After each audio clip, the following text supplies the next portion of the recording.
Hello, Toby. It's Jonn Elledge again. I say again. It's possible that this is going to be on before anyone's heard my voice, so maybe it's Jonn Elledge before, but it's Jonn Elledge from the future, as far as the Jonn Elledge on most of the show is concerned.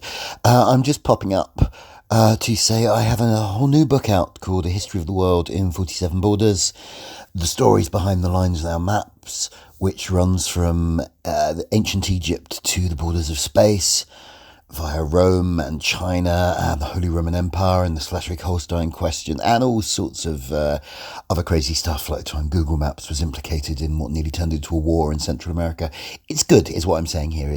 It's a good book, and you should buy it. Hopefully some of you will. It will be available in all good bookshops and probably also some evil ones. Okay, thank you. Well, hello and welcome to Happy Times and Places. Thanks for joining me, Toby Haydock, as I watch an episode of Doctor Who chosen by an illustrious guest. And whilst I commentate along, I have to see if I can identify what that guest's favourite things about the instalment might be. Hey Toby, it's Jonn Elledge here. I'm a writer and a journalist. For many years I worked at the New Statesman, where I am still a columnist. I'm also the author of two books and counting. The first is the Compendium of Not Quite Everything. The other of which is co-written with the lovely Tom Phillips and is called Conspiracy: A History of Bollocks Theories and How Not to Fall for Them. Anyway, that's who I am. And the story I'm going to talk about today is the season 10 finale from 2017. Starring Peter Capaldi and friends, World Enough and Time and The Doctor Falls. Well, welcome back, everybody. It occurs to me that I should probably bring this release forward in the schedule. I mean, the patrons will still get it early. That's always the case. But for non-patrons, I may bring it out early because Jonn Elledge, who recorded his contribution to this ages ago, as everybody does. I mean, they were all recorded before the dawn of time, and I'm releasing them very slowly. Has a book out right now. I mean, he writes lots of stuff, John. Very erudite and learned man, with his finger on the pulse of popular culture, but a way of examining it that clever people do. You know, people like me notice which actor was also in that. People like John see the threads that tie things together and write about them when they break. John has written a book called A History of the World in 47 Borders, the stories behind the lines on our maps. I mean, I think you've got to have a brain the size of a planet to even think of doing something like that. And Waterstone says it is eye-opening and entertaining in equal measure. Elledge's geopolitical history of the world is filled with fascinating narratives about our ever-abiding preoccupation with drawing lines and upholding ideas of nationhood. And that is published on the 25th of April 2024. So, you know, imminent. So I will get this out for the general public as close to that date as possible. But it'll be out now. If you're listening to this, go and buy John's book. In fact, it occurs to me that I might do something very timey-wimey, and by the time you hear this, you'll have heard a recorded message from John, because maybe we get him to plug the book at the beginning of the podcast. So this is all. Now, normally I'd then go, and then I have to re-record this bit so that I actually say, and you've just heard from John there, but it's only, no, because it's a Stephen Moffat episode, so I can say he recorded the first bit after this bit, but then it was inserted back in time, waiting for me here, all of that. It's all very Moffat-y.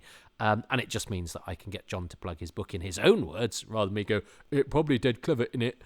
And I don't have to re-record this, because that's always a bit of a pain, because once these things are put together, I like to get them out there. If I have to go back into the edit and plug this in and plug that out and then resave that and re-upload that, it all adds to doing things that distract me from doing things I should be doing. Not that I shouldn't be doing this, but I feel the talking and the watching and the editing to put together a show for you is hopefully enough, and that you'll understand that some things come in late and then get inserted after the event, and that I don't have to then go back and re-record. I probably spent as long explaining that as it would have taken me to re-record it. Anyway, so shall we not get bogged down in, I'm sure you don't care. You're just going, what do you think of the Doctor Falls, Toby Haydock? Well, I will tell you. I'm going to watch it now. It's been a while, a week or so, a couple of weeks since I watched World Enough and Time. I have to take a run-up at new series episodes. I like the comfort of the fact that I know old Who so well. That's not a boast. That's just because I had a wasted childhood in which I watched every single Doctor Who episode more than is healthy. And then when I was a student, I watched every episode of Doctor Who even more than was healthy. And then when I was had kids, I watched Doctor Who even more than was healthy. And then when I was a married man, I watched Doctor Who even more than was healthy. But then sort of new Doctor Who came along, and I've watched that more than is healthy. But as time has gone on, obviously in these accumulated 50 years of mine, I've had more opportunities to watch The Mutants than I have The Doctor Falls. And that stands still, that I've watched The Mutants definitely watched The Mutants more times than The Doctor Falls. That is not a reflection on The Doctor Falls, or indeed any of modern Doctor Who. But I certainly haven't revisited these episodes, and these what I think of as relatively recent episodes as well. The Capaldi era, even the Matt Smith, the Capaldi, and the Jodie Whittaker era are all, much less familiar to me than even the Censorites. So let's see how we do. But forgive me if I'm a bit slow with a plot point, or I miss a vital scene that I would have, as I was talking, Bill, given a little bit of space to on an episode where I know something's coming up that's going to give me something to chew on. Quite often with these, I'll probably find myself talking through a vital line that's really famous, and you'll be going, why didn't you say that bit? But let's see what happens, and I will try to provide something for you with stuff that I'm less familiar with. But I'm sure John will pop in at the end and say three things terribly clever about his choices of favourite things about the episode, and let's see if I can match any of his, and at least emerge with some dignity that I've chosen the same things as a very learned man who I've actually only met once, I think, John, at the BFI, one of those dues. But he's been kind enough to contribute, and aren't I lucky? So, luckier than the Doctor's about to be, because he's about to. Well, I mean, as the American listeners might not be aware, this episode's called "The Doctor Autumns" in this country, but obviously you know it as "The Doctor Falls." No, that's very rare. Mark this moment. That was me actually dunning a joke. Yes, I know. I'm one of those comedians that tends not to sully himself with your actual jokes. It's just whimsy and hope, usually, that gets me through my 20 minutes on stage. But there, I actually done you a joke. So I hope you enjoyed it. And now we're going to watch The Doctor Falls. And we're going to press play in 3, 2, 1. Oh, that actually worked first time. I love it. We have, now I have it silent. That doesn't really matter. Oh, here we go. We have a recap of last week's, and yes, somebody mentioned in my on my Patreon in the comments that I hadn't, I don't think, fixated upon enough, is that the Master is disguised John Sims' Master is disguised for absolutely no reason, and puts on a silly voice, much like he does in Time Flight, and yet it seems so much more. Well, it's much more of an intelligent story, and yet it has that joy of embracing that I didn't even bother to sort of talk about. Why the hell is he doing that? There's absolutely no need, because it's a lot of fun in a way that I'm not sure Khalid. I mean, I suppose Khalid is, but Khalid is fun because it's folly. It's not deliberately sort of arch and silly in the way that I think that mastering is. So here we are. This is one of those things that Stephen Moffat does quite a lot, where part 2 takes place, in a completely different location and introduces new characters, and doesn't continue directly from the cliffhanger, and it's his way. It's his equivalent, I suppose, of Robert Holmes's thing of going, do a 6-parter by having 4 parts and then 2 new parts, if you like. This is extraordinary, isn't it? He is so good at dreaming up horrific imagery, and the directors, match it. Scarecrows are scary. Of course they are. We've had scary scarecrows in Doctor Who, notably in the brilliant Human Nature Family of Blood, but also in that bit of Mark of the Rani. But this, I think, there is something about animated corpses, isn't there? And scarecrows are sort of animated corpses. There's something about animated shop window dummies, about dollies, all of those things. And scarecrows are a sort of mixture of all of those things. They're like walking dead bodies, but they're also, empty sackcloth. So they're like, reanimated toys or whatever. And of course, the reveal of what they are later is even more frightening. But it's a brilliant way to open the story. That's a lovely tree. I'm thinking sadly of that tree that the sycamore, that was the sycamore gap that some fool chopped down just to despoil for no other reason. Makes me very sad, that. Anyway, let's not get into that. If you don't know, it's the tree that's in Robin Hood, Prince of Thieves, if you're American listeners. It's part of a beautiful shot there, and somebody chopped it down for larks. And people, people said sad things on the internet about it, and then people say, oh, what's the problem? No law's been broken. And it just desperately saddens me that we have... Anyway, why am I talking through that when there's that beautiful image? What an absolutely extraordinary opening that was. That beautiful image of the Mondasian Cyberman. I always think of the Junkyard Demon when I see Mondasian Cybermen outside of the 10th Planet, because that was a Doctor Who comic strip which had a cliffhanger where there was the reanimation of an old-fashioned, as they were seen then, Cybermen, and that reclaimed those Cybermen in a way and made them seem cool. Whereas, as I say, on the cover of the 10th Planet book, and the talk amongst my elder brothers was those were a bad design, and thank goodness they improved them, and look how old-fashioned Doctor Who was back in the day, that the Cybermen looked like that, and they've actually managed to become better and cooler now. But that's an excellent pre-title sequence. You've got a bit of... I love the sort of spaceship in the sky. That's a bit like the Steel Sky, which is that beguiling title of episode 1 of The Ark, and that idea that you have an outside, a real airy environment, but is actually contained on a spaceship. I'm not sure I ever quite buy that those rolling fields are in a ship, but that's my shortcoming as an audience member, as a person that's grown up in the countryside, that even though they go to great lengths to sort of show the steel sky and suggest that this is very effectively and economically done. I love these black and white, quick cuts and shots to show this is how we've got to where we got. Nardole has managed to escape. The Doctor has been subjugated by the two masters.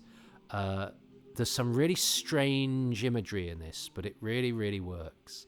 But I loved that pre-title shot of the Cyberman. We'll come to know what that represents. Well, I suppose we already do, but the Cyberman with the Doctor in its arms. And now, in typical Moffat style, we're going back to see how we got there. Now, I think I've said before, I'm not always over the moon with timey-wimey storytelling. I understand it's clever. I think you can do some brilliant flourishes with it. I think you can reverse expectation. I think that happens very cleverly in A Christmas Carol and things like that. But I also think it can sometimes be a bit unnecessarily complicated, or it does a flourish that wears its cleverness on its sleeve, but it is a cleverness that exists only in rules that you've made up yourself. So you haven't really pulled one over us because you've moved the goalposts, sort of thing. And I sometimes, for my escapist fun, which I want Doctor Who to be, I sometimes just want a story with a beginning and a middle and an end in that order. But I am also quite conservative. I'm a Doctor Who fan. And Doctor Who fans, of course, always talk about the huge possibilities that the show has to offer to stretch its format and do different things. And I am one of those, and there are many who then is a total hypocrite and goes, but actually I kind of like it when it does the things I'm used to it doing. But I actually think I think it it set its stall out here. It's gone. We've got this image of the Doctor with the Cyberman. Let's see how we get there. And it's not messing about with it. As I say, that escape of Nardole was done very quickly, elegantly, and economically. I think, and I have to say, I do love what Stephen Moffat has done with the Master, because again, I love my Master being Roger Delgado. I think he's my favourite Master, even though he wasn't my first. Ainley was my first, but I think Delgado is so good. But I think the way that Moffat writes and presents the Master as this sort of oddball, unhinged individual, but without it being wacky, without it being, well, I mean, no, Michelle Gomez is very wacky, but there's a beautiful strangeness to what she does. It's an original take on the Master, I think, that actually is wholly consistent with how the character works within the show, and unexpected, and yet seems so right, and bold. And I think the idea of having these two Masters together is an absolutely brilliant flourish, because of course we've Doctors together is old hat. I love these, and that's quite fun, isn't it? How the clumpety of the new Cybermen has been worked into these old Cybermen.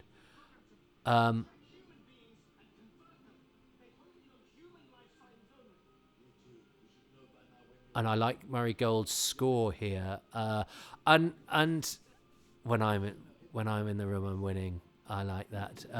This and I have to say, I think this is really clever. I mean, he's had to have worked very, very quickly, but I do like it when the Doctor does a flourish where he goes, all of this stuff is hiding in plain sight.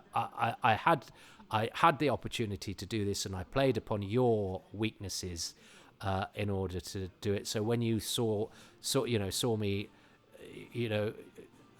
tied up to a wheelchair and seemingly defeated, I was actually always one step ahead of you. Rachel Talele's direction of this is absolutely phenomenal. But these are 10th planet Cybermen. These are the Cybermen made of cloth with human hands, with shiny, loose-fitting suits. And I think they're absolutely fantastic. This rooftop stuff, I think, is thrilling and really exciting. The lighting is beautiful. That forlorn Bill Cyberman at the back is just a slightly haunting image. I'm in two minds about the kind of you didn't count on one thing, me, and all of that business, and the Doctor being kind of, I'm a legend, look me up. I have a conflicted history with that. I love that. The word, and even the sound effect.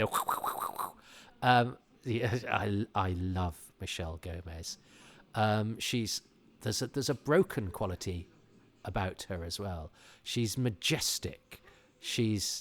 And I believe the conflict that's going on inside her, but she also manages to be funny and scary and sad and broken all at the same. I love that, the way when he holds her hand and she's not. It's beautiful. It's beautiful. I think it works on so many levels.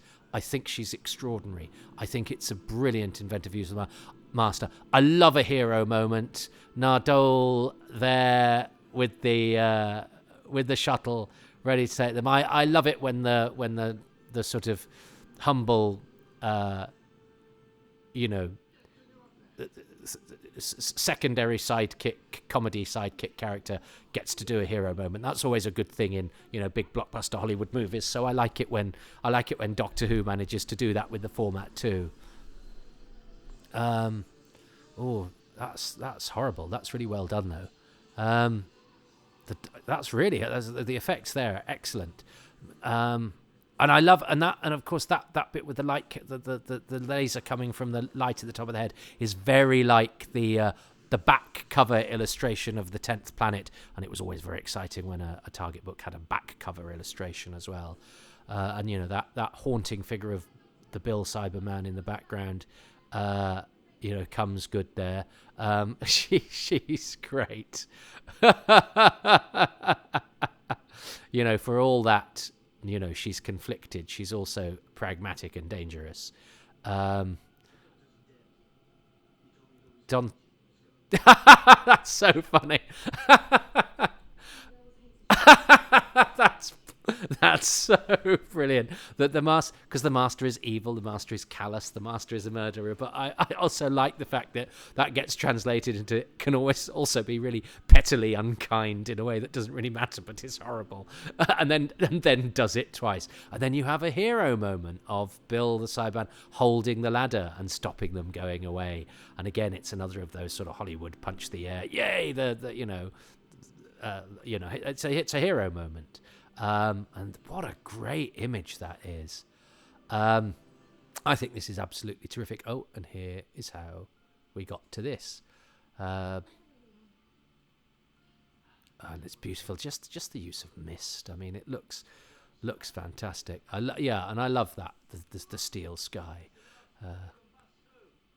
And I also love Nardole's bobble hat. It's a lovely that's the beauty of Doctor Who, is you can have sort of apparently conflicting bits of imagery that all sort of coalesce together in this melange of kind of it looks so right, and yet it's a melange of things that are conflicting, like a police box with a gleaming spaceship interior. All of that. Moffat likes having kids in stuff, but that adds to the sort of two things are important there. One is because Doctor Who gets you when you're a kid, so having and there weren't many child actors in classic Doctor Who, and I think the way that television is made now makes that easier, and I think there's a quality of child actor available too, but I understand the drive to have kids in it to bring Doctor Who back to the fact that I think we do associate it with our childhood. It's the fact that Doctor Who is associated with my childhood is a hugely important aspect of it for me, because it takes me back to a time when I was innocent and sad and scared, and yet also thrilled and excited and happy, and anything was possible, and I was uncynical. All of this. Childhood is a huge mixture of comfort and absolute terror, and of course that's what Doctor Who is as well. This is so well done. Pearl Mackie is a really, really good actor. She has a quality to a vocal quality, a quality to her voice, that sort of dusky quality to her voice that can sort of break.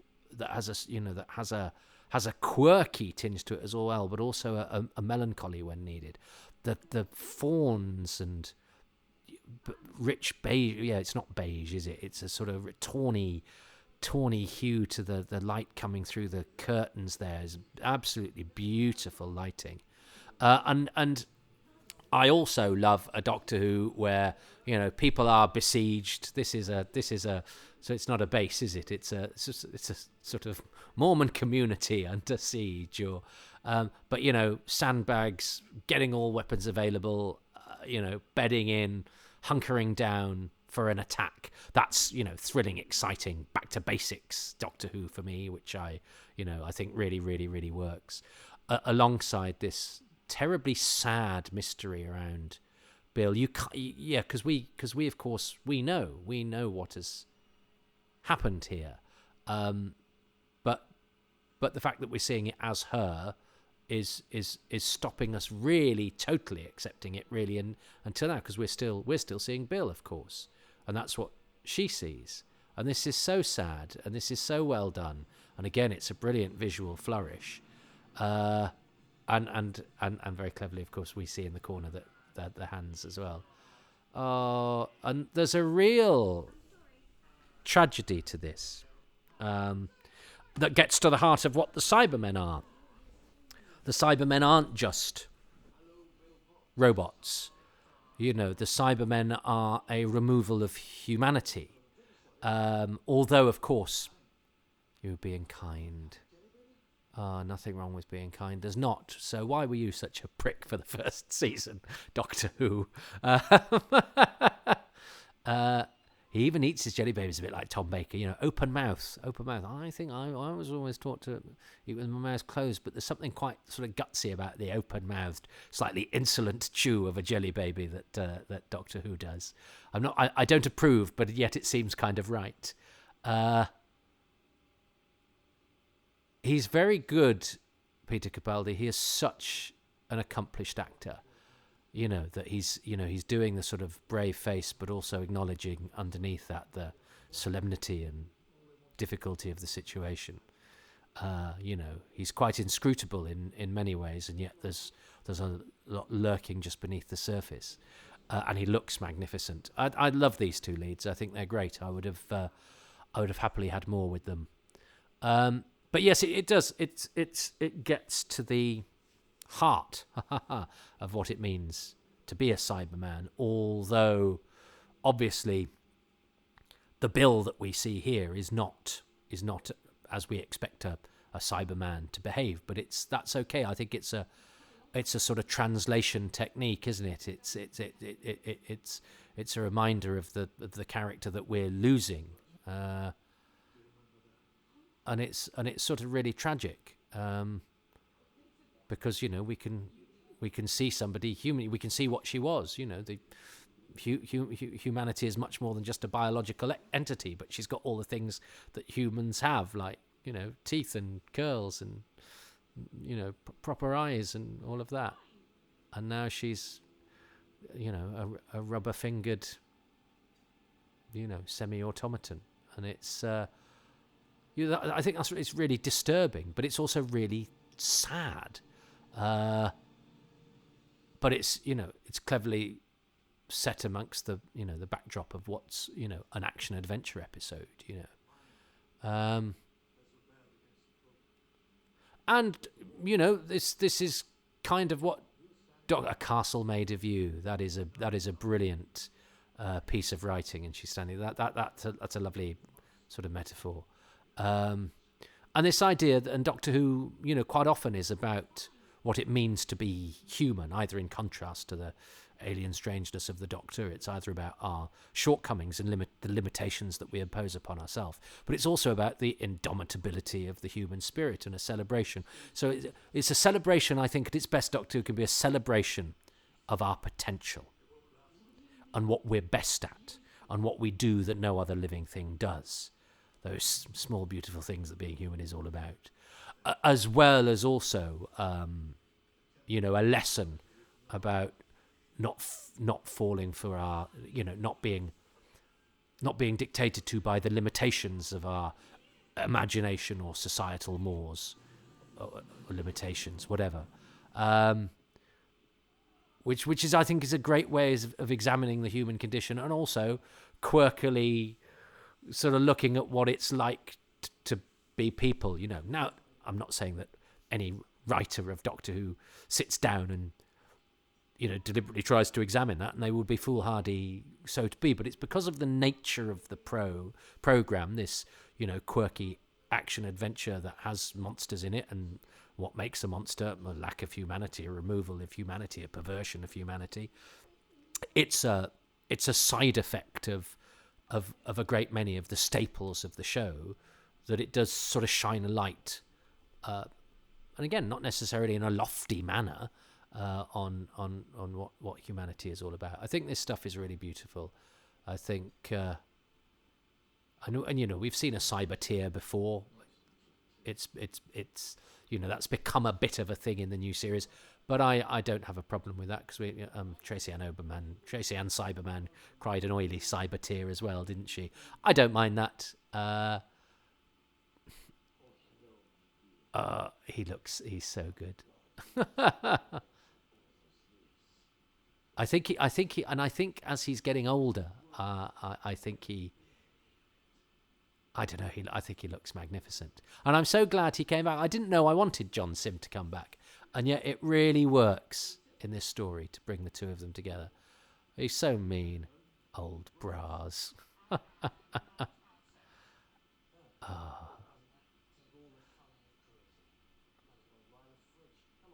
Might as well rile the fridge. Moffat is so good at lines. She is so good at emotion. There's some brilliant imagery in all of these shots, and I think it's actually quite nice having had the sort of claustrophobia of the spaceship last week. Again, it's not just that he's given us new settings and people for this episode.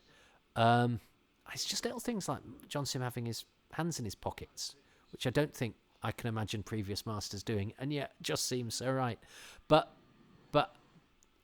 regeneration energy, you see, it's everything is sort of teased, and there is a sort of we do feel like we're going towards a climax. But I think having had the claustrophobic, spaceship set first episode to this habit that he has of shifting things about a bit for the second episode has stretched here to also making this a very outdoorsy thing. I know it's inside, which gives it, and you've got two things going on here as well. They're kind of settled here, which is nice. It's making us comfortable in the environment, because this is generally this seems like a place that people live and are carving out a kind of frontier life for themselves. So it's somewhere that is sort of feels safe, but it feels real, but it also feels like somewhere that needs protecting. And of course, it's incumbent upon the Doctor to protect Samantha Spyro and all of her mates and those children, because they've kind of led the Cybermen here. So it's all very useful stuff for a Doctor Who adventure. And this is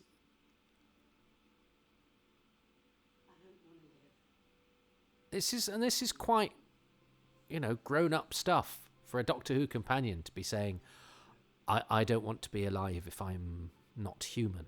This is a Saturday tea time show. I know. I mean, I think some of the episodes of the Capaldi season went out about midnight, didn't they? No, I know they didn't. Don't write in, but they seem very, very late. And again, I'm conflicted about what I loved as a kid when Doctor Who flirted with stuff that was unsuitable, and I still love, the bit in Image of the Fendal where Max Style kills himself, because you're like, well, that's an unusual thing to Doctor Who, and it makes the 10-year-old in me think that, the big kids at school would think I was terribly grown up, or my brothers would go like, oh, this is strong stuff for the young and all of that. And when you're young, you so want to be older and cooler and be able to handle things that are adult. Of course, as I get older, I now so want to be, uncynical and uncreaky and actually realize the joy in pure innocence and pure enjoyment and also, admire more things that manage to be entertaining and exciting and thrilling without doing, within the limitations of still being suitable for children. And that, of course, gives us some of the very best, writing in all of the sort of shows that, people like us is that often its ingenuity is what makes the writing good. It's writing around its limitations, either of budget or of what it can show and say and do, that makes it the show it is. The reason that Doctor Who is brilliant. Doctor Who wouldn't be as good, I don't think, if it didn't have to be suitable for children. That's part of its appeal. I like these versions of the new Cybermen as well. These they're slightly more streamlined, aren't they? They're slightly less Art Deco and clunky than the ones that when they came back in Rise of the Cybermen. A weapons grade version to come after us. And though we could evacuate the Waltons back there if you're feeling ridiculous. That is such a good line for so many reasons. I love the way that the Missy thinks he's ridiculous for being heroic.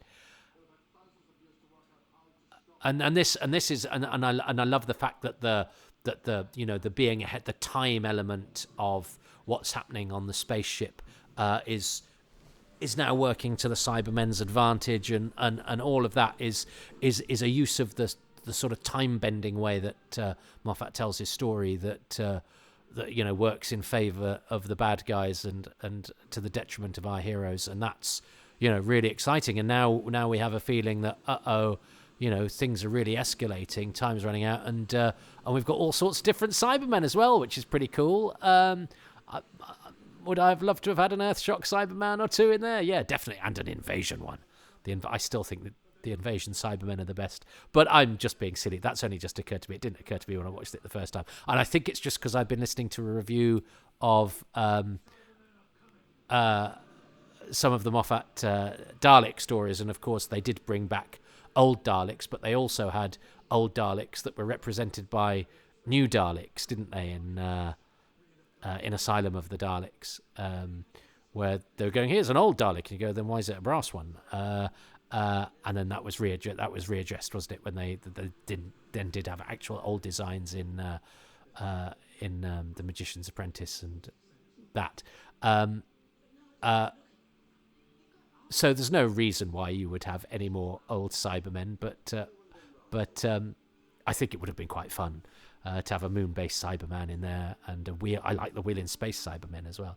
I love the Master doing his makeup.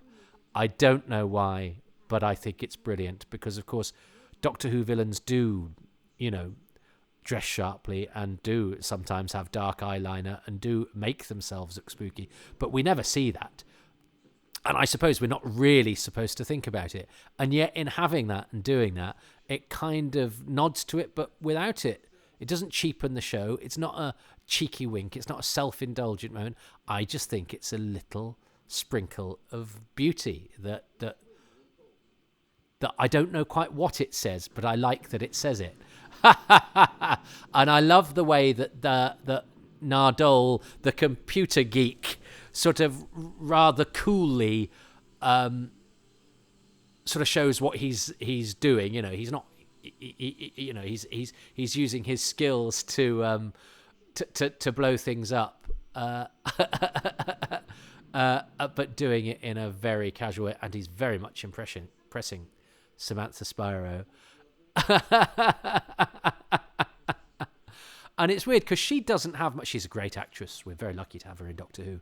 And she doesn't have much time to establish that character or to actually establish this curious sort of relationship that she has with Nardole. But actually with great economy, she does it. And you kind of it's a kind of, it's not quite as bad as a Leela and Andred situation, but it's a, the episode can't waste too much time on it. And you need somebody good, and she comes in and does all that is required of her, and I think does a sterling job without it being a particularly brilliant part or a showy performance. But she does exactly what the episode requires her to do.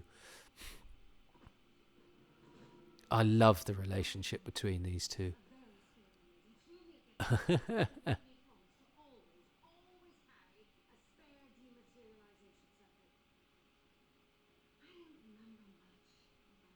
You see, and this is again this is where the timey-wimey stuff,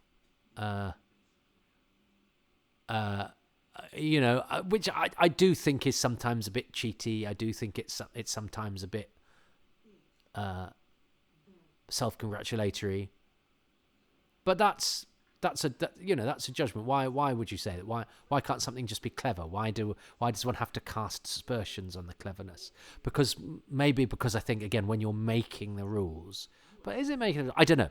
Look, I'm conflicted about it. I'd love to travel back in time and tell myself what I really think about timey-wimey stuff, because I do vacillate, because I do think that sort of storytelling is clever and it's a legitimate thing to do. If you've got a show that's about a time traveller, you can't be blamed for trying to tell stories that have a time travel element to them. So I don't know why I'm so resistant. And again, it may be my own conservatism, and one has to acknowledge that sometimes one's objections to something are innate and nothing to do with reasoning at all, and not necessarily correct. Well, I'm happy with that. I don't mind being wrong. I love all of this stuff. I love, the way that they've kind of invoked American frontiersmanship. Again, it's something that's a sort of alien situation, but that has, echoes through costume and through design with something recognizable to us as humans from our history. And I think what I like about this is that it's through, as I say, it seems slightly more American to me, which makes Doctor Who seem a little less parochial than, if it had been a, if it had tried to be, Edwardian England or whatever. It's just a bit refreshing on the eye, even though it is old fashioned. Oh, it's so sad. And it's so lovely. Nardole is great because Matt Lucas is a brilliant comedian, but he has an innocence and he has a heart, but because he's comic relief and very, very good comic relief, when you see him being brave or when you see him being kind, it seems extra brave and it seems extra kind because that's he's there because he's largely the funny one. This is great stuff. Look at that. And we know that's the Cybermen bursting through. And this really feels like the S is hitting the F. Doctor Who doesn't like guns, but he has his guns and he has his cake and eats it. He has his guns and he fires them. Apple. I can't remember what happens with the apple. It's been so long since it's not that long since I saw it. I watched this in preparation for doing this, but I had to build myself up to that, and now I've had to build myself up to this. Me and Sis are off now. I'm definitely choosing the two masters as a favourite thing of this episode. That's my number. That's definitely my number one thing about this. It's the thing that hit me the first time round as being such a piece of genius, and I think it's my favourite of John Simm's performances. And I just think she's extraordinary, this woman. I think she has such an energy. And it's enough that she's got this quirky psychotic thing about her, but in making her examine herself, as this season's story arc does, it explains why the Doctor and the Master have this sort of almost symbiotic relationship, but certainly this relationship of mutual respect, some kind of bond that they have. And Capaldi's brilliant in this scene. I love this speech that he does because it's right. But it's done without it being a sort of cloying moral speech. And there's a sort of desperation too, and the fact that the Master reacts. Oh, he's so good. I love that. I think it's great.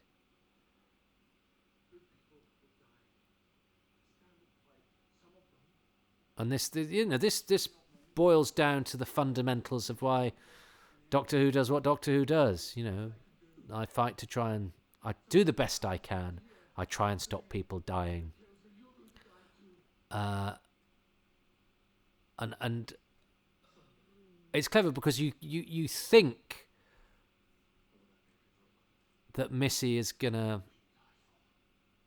you almost imagine her to now knock him out and go, okay, we're gonna do this. And in fact, every time I watch it, I think she's gonna. And I only know, I do know, of course, I know that she's not going to, but I think it's so well done. Look at her. Stunning eyes she's got as well.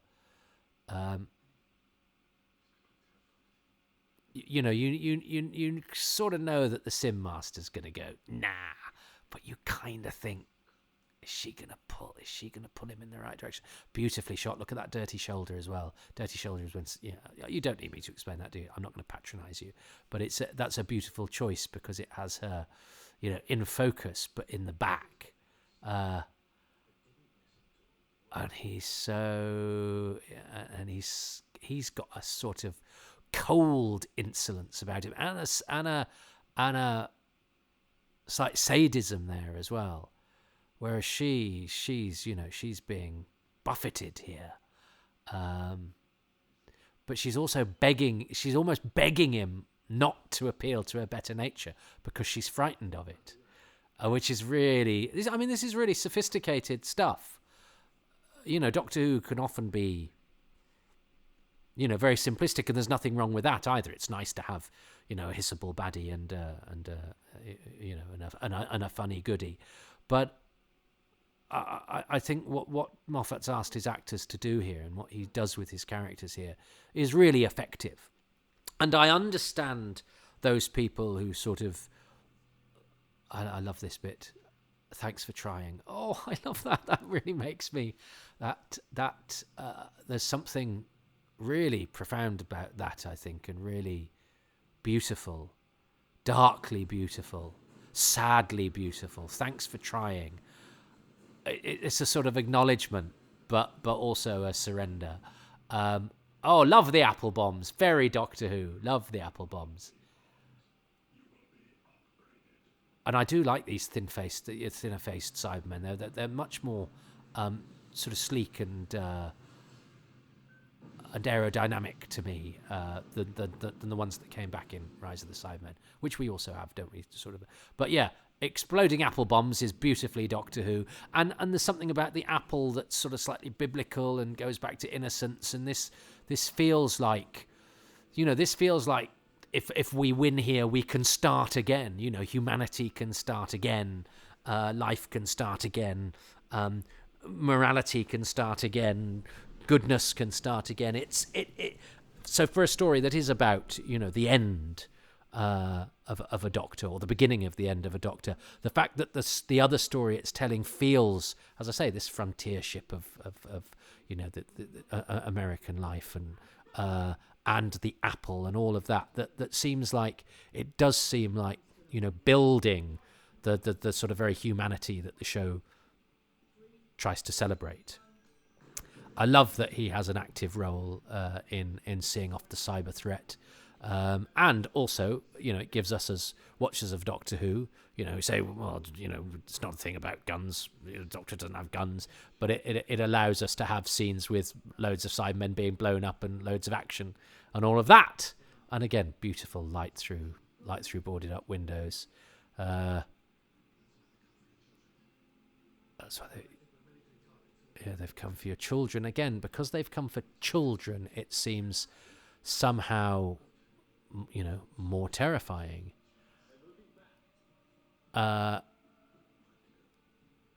Because there is an innocent, children are innocent, children are young, all of that. I'm surrounded. It means that everyone's looking at me. Very good. He's very good at lines like that, Stephen Moffat. So yeah, I had started talking about something to do with the Doctor, hadn't I, when the Doctor was talking to the Master, and kind of went off on a segue, and now I'll probably never get back there. What plan?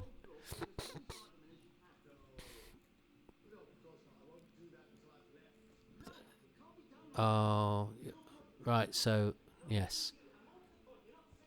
And again, I'm a sucker for a you go, I'll stay. Whether it's I'll knock you out and put you in the lift, or I'll force you to leave.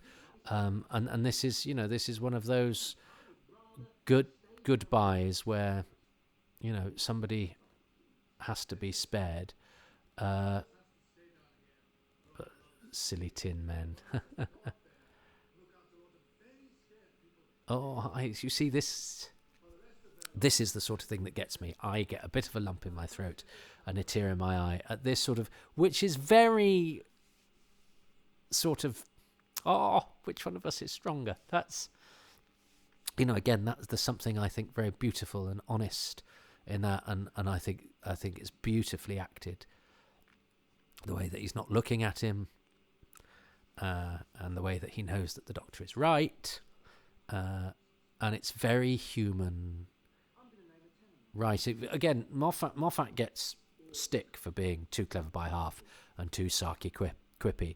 But I think he's very good at the action. The S, the S is hitting the F, climax stuff.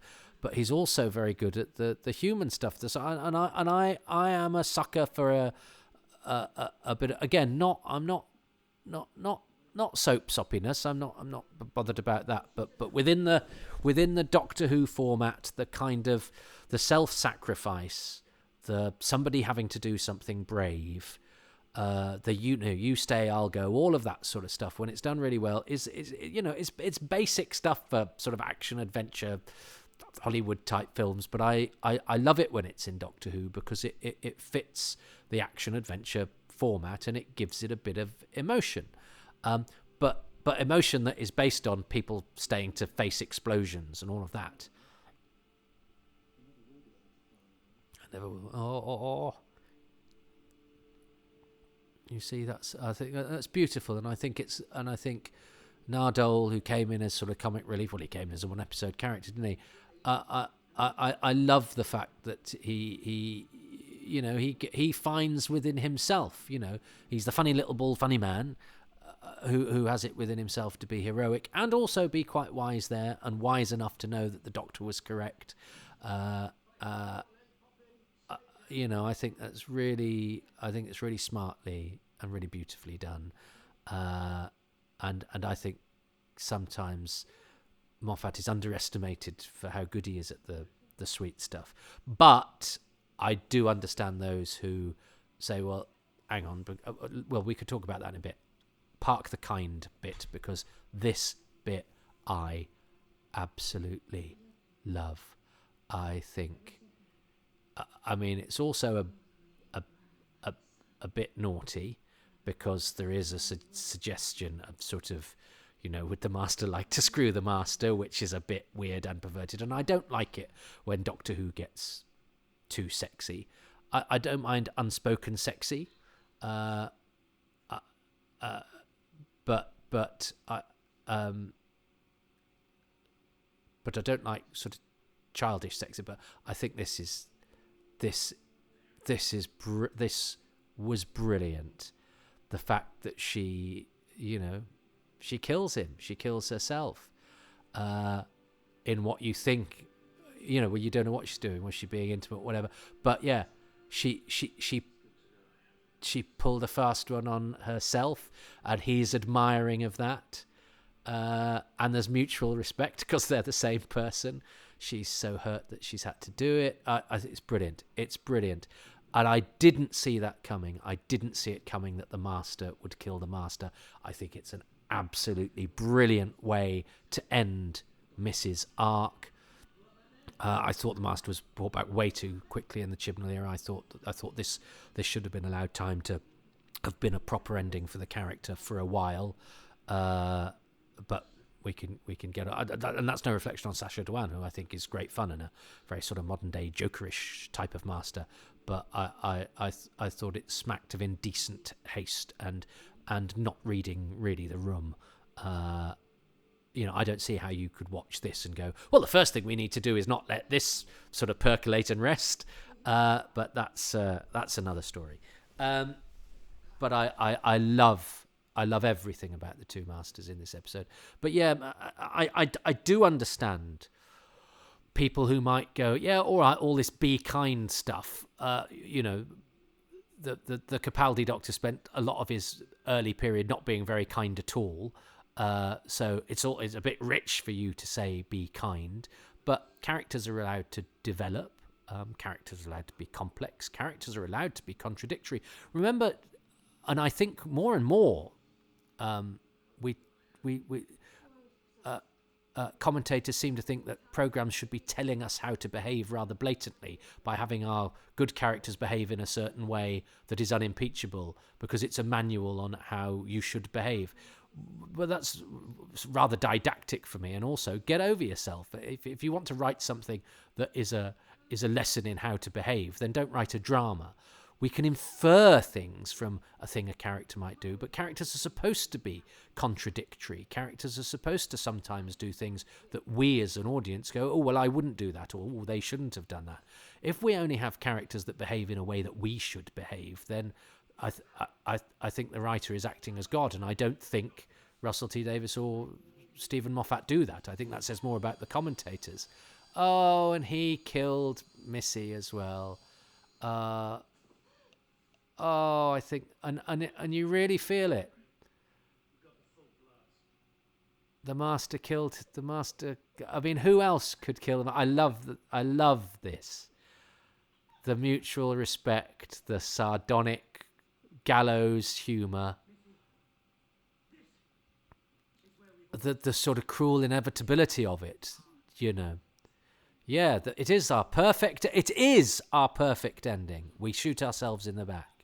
So don't bring the character back, you know, a year or so later. For flip's sake. Beautifully done. And again, the thought that goes into going, and of course he's getting into a lift, so we need to see that descent. I mean, when the master dies, where would the master go? Down, of course. And it brings it back to that biblical thing as well. And then there's that sort of strangely beautiful image of the dying or dead Missy. Absolutely fantastic. I think that is dealt with brilliantly by the writer, the actors, the director. Absolutely superb. Congratulations, everybody. And of course, and I think this is a clever flourish as well, that we see the start of the final battle from those safely at a distance away from it, and it's a whacking great explosion. And you go, that's what they've escaped from. But then it's like, oh Christ! But yeah, our guy's in the thick of that. Oh, in the thick of it. And he's not going to Malcolm Tucker his way out of this one. And yes, the sonic screwdriver is basically being used as a laser gun. And I have a conflicted feeling about that as well. I don't want that, you know.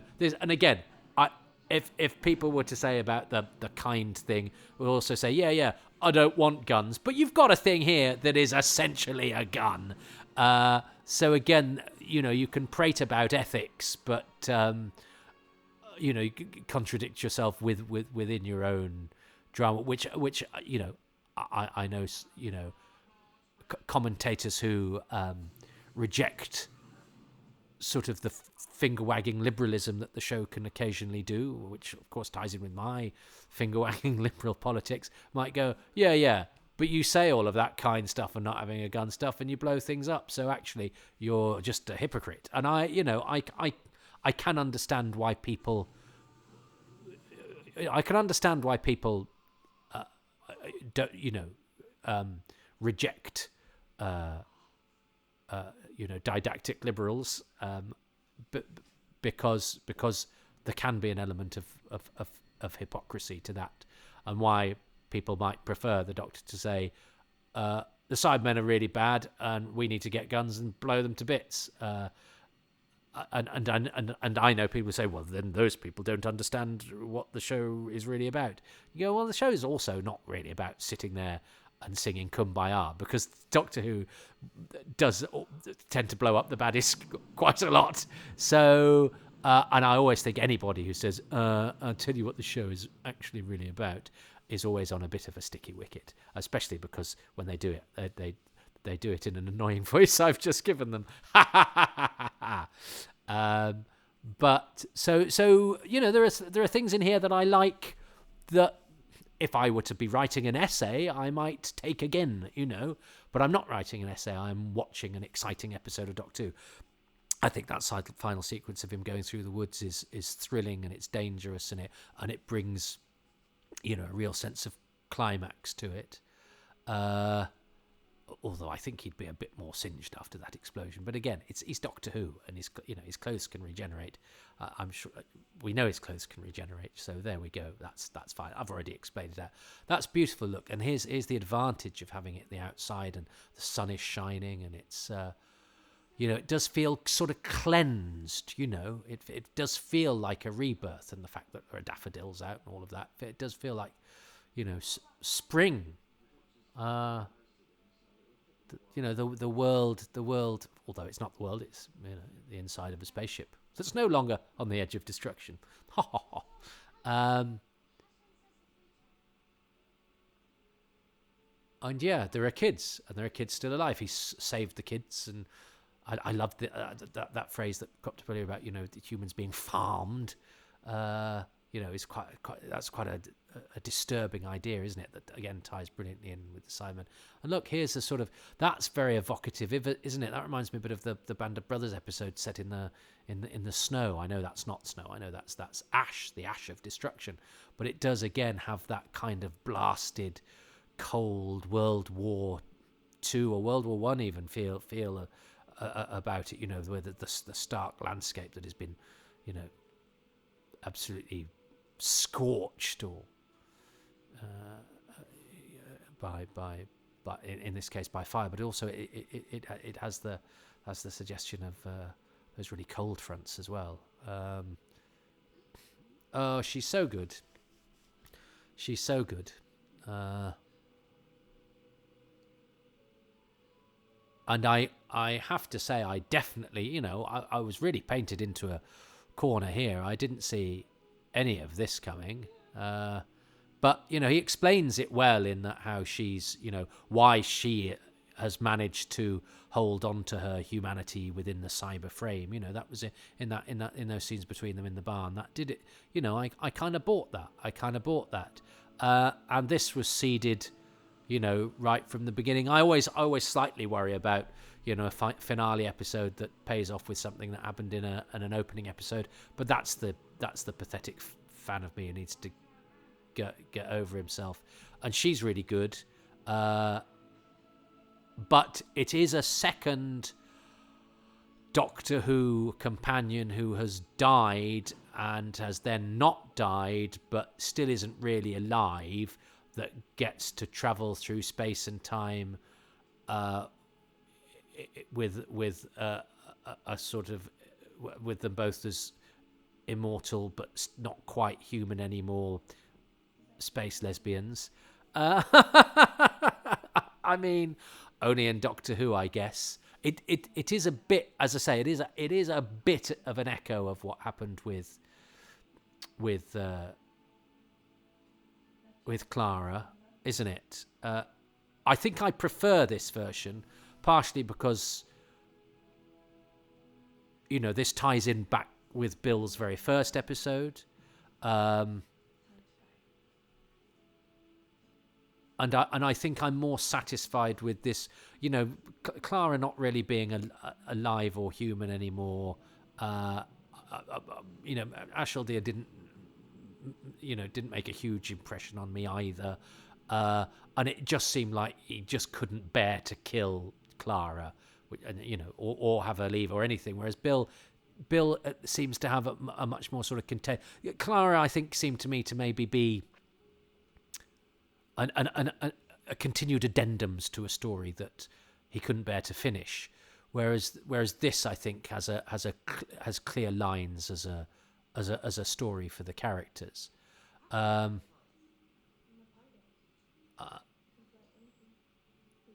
She's really good. And made enough of an impression in the first episode for her return to sort of to make this return.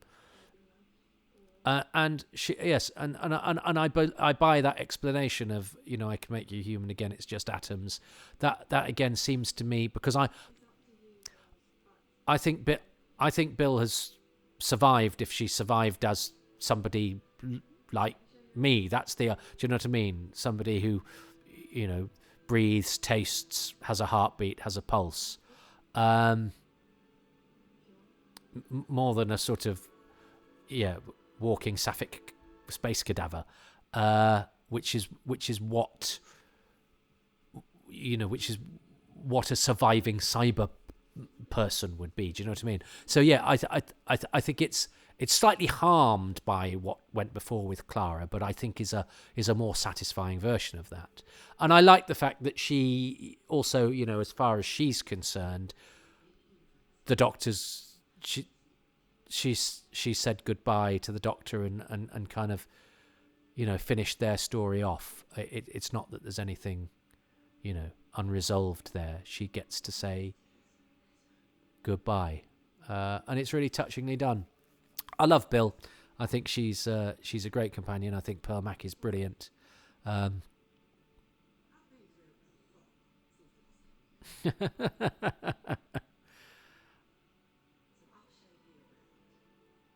Yeah, I mean, as I say, I find it difficult to identify with space hopping beings, and there is a part of me that sort of goes, no, when a companion leaves the Doctor, I think they have to get back to earthly life, but actually realise it's not as bad as that, but that they have potential within their earthly life to be better than they were before, because again, we are only hidebound by our lack of imagination or our limited frontiers or whatever. And that Doctor Who shows you there is far more you can do with your life. There's far more you can do with your budget. There's far more, I love that sort of Legopolis thing of having the clips of the Doctor. And this is really giddy. Suddenly we get handheld. We get the invocation of "I don't want to go." Because, and again, it's and I like, we've never really had a regeneration that kind of hasn't happened in the regeneration story. It's like, oh no, we need another story to make me do the regeneration that I should be doing now. I think that's an original take on it without messing about too much with regeneration. I think it's a sort of cheeky, it's a cheeky breakaway from form, but that is actually perfectly suitable and perfectly in keeping with the show, not only sort of science fiction wise, but almost sort of thematically and metaphorically for what they want to do with the story and the character that they want to tell next time. And Bill has just met somebody from her first episode to round off her story, and we're about to have Doctor Who, the latest Doctor Who, meet the very first Doctor Who in order to round off each of their respective stories. I think that's a terrific idea. And I think this ending that we're about to see is gorgeous. But yes, about companions leaving and going off to space, I'm not saying that all companions should have to leave in the same way, but I am more compelled by a story. I think there's a tendency with modern Who to say these companions leave and they go on having the same sort of adventures that they were having in Doctor Who, because we can't bear the idea that they would be going back to sort of ordinary life. Well, I think that's very patronising about ordinary life. I think it's the whole point is saying, no, you go back to your ordinary life, or you don't again have the same level of fun and adventure as you do with the Doctor, because that is a unique experience. The Doctor is a unique person. The show is a unique set of circumstances. And that to just say, oh, well, you're doing it off screen now because the actors who play you want to go and do something else, is to me not as compelling a use of the format as going, well, no, there is a sacrifice, there is a loss, there is a compromise. And I think sometimes the modern show gets so bound up with its own mythology and its own wonderfulness, because I think it is wonderful. It says, well, I can't bear to make those characters not keep having exciting times. But I think you have to be braver than that. When Tosin Cole and Bradley Walsh left, and that, oh, we're going to be off to have space adventures with our, well, no. Rose Tyler defending the Earth, Bill doing that. It's almost like our very clever writers behind the show sort of can't bear to return their beloved characters and actors to the lack of adventure of everyday life. But to me, that is kind of the point. And as I say, I don't want to be prescriptive and go, and every time a companion leaves, that should be the case. But I think there's an over tendency these days for the companion to go off and have more exciting adventures off screen, which, as I say, smacks to me slightly of us not wanting to, punish our characters or our actors or whatever. But actually, my point is that it's not a punishment to return home and live your earthbound life, because Doctor Who, and I'm telling you what Doctor Who is about, which isn't really about Doctor Who. What Doctor Who is about is having distracting, exciting, fun, child-friendly, but adult entertaining adventures in time and space full of zest and fun and jeopardy and adventure. But what it speaks to being about beyond that, to me, is about saying, because it's a show with a limited budget but infinite scope, is about saying we don't have much when we're making it, but also when we're living our lives as people, and we are limited by budget, imagination, human frailty, all of those things, and yet that is no excuse not to go out there and do your best, make something brilliant with almost nothing. And when you can't make something brilliant, do what you do with a sense of humour.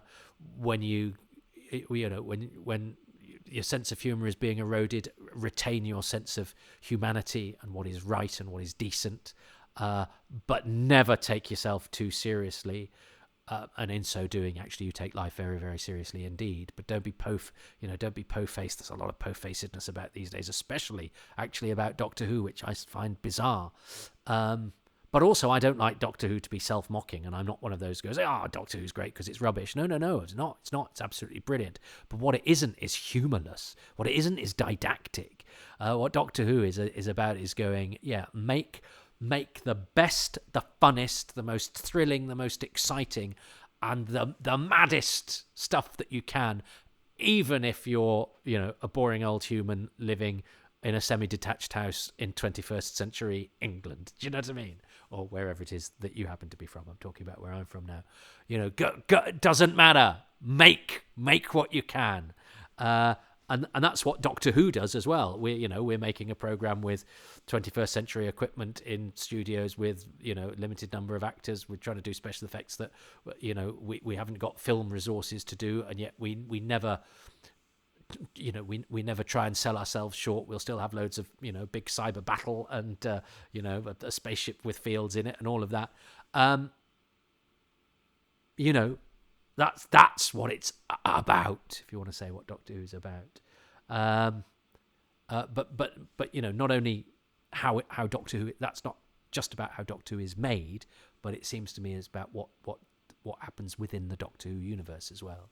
Is about making the best of everything. Anyway, wanged on a bit there, didn't I? So, what are my favourite 3 things? Is it 3 things we're coming up with, John? What are my favourite, or is it 3 things and a bonus? I can't remember my own rules. Well, I'm certainly my favourite thing about that episode and about that whole 2-parter is the 2 masters.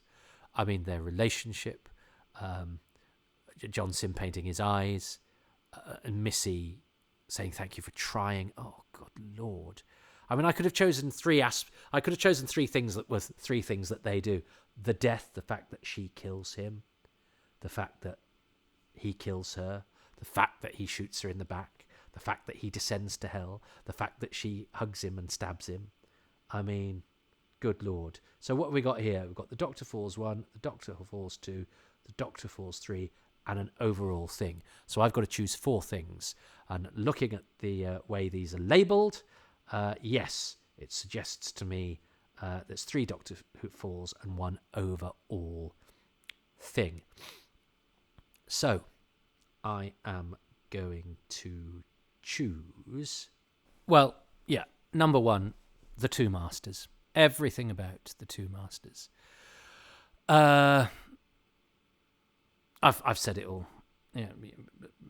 From Michelle Gomez's brilliant, well, both pitched perfectly performances. The look of John Sim, the death scene, both death scenes, the banter between them, the mutual respect between them, the relationship with the Doctor, everything about the 2 masters. An idea that you'd have thought the show would have done before, except it's like my favourite jokes. I always love it when a comedian does a joke and I go, I've thought that, but I've thought it and yet never thought it enough to turn it into a joke or do it or say it out loud, and yet it's so true to me. And I think that with the Two Masters idea, it's such an obvious idea that the television series has never done it. And it really works, and those two are pitch perfect, and I love what it did with the character too. So number one, I've probably oversaid this, but I've re-emphasized the Two Masters.